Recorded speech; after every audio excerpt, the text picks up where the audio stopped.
Саламатсыздарбы урматтуу кесиптештер.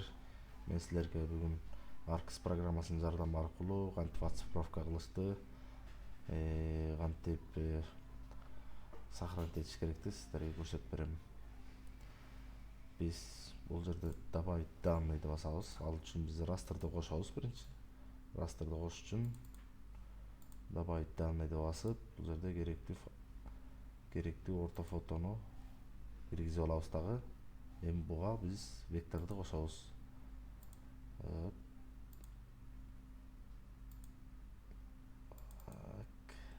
Филиал Аттала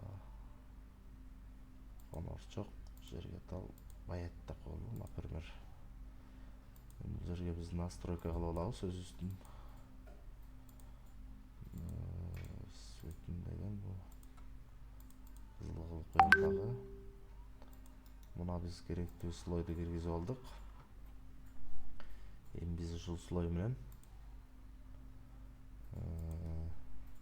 ишти кантип оцифровка кылыш керекти көрсөтөйүн. Ал үчүн биз ушул слойго доступ беребиз. Доступту начать редактирование кылабыз. Ошондо биз ушул слойго чийгенге доступ алабыз. Эми кандай кылабыз? Мисалы үчүн азыр актуалдуу болуп жаткан сельхоз карталарды отургузуп чийүү. Мисалы үчүн ошол жерде кандай кылабыз? Контурду чийиш үчүн биз создать объектке киребиз. Бул жерде слойду тандайбыз. Тандап туруп чийип баштайбыз мына. Бул контурду элестетели биз. Мисалы үчүн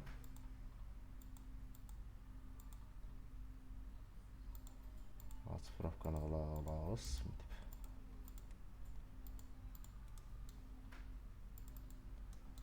Оцифровканы кылып, атрибутун толтурабыз.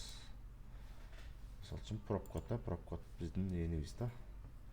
401 балам төлөнү деп толтурабыз бул жагын. Андан кийин эми бул энилерге ичинен кесип отургузуп бөлүп чыгабыз да. Могул 1 единица, 2 единица, 3 единица. Мына биз бул жерде бир нече объектилерди чыгып койдук. Ошолордун баардыгын бул жерде биз коддордун баарын жазып бүткөндөн кийин, жазып толтуруп бүткөндөн кийин, мисалы үчүн жазып толтуруп бүткөндөн кийин биз начать редактор менен баштаганбыз. Завершить редактированияны басабыз. Сохранить изменения деп чыгат. Да дегенде биздин энибизди сактап калат. Көңүл бурганыңыздарга чоң рахмат.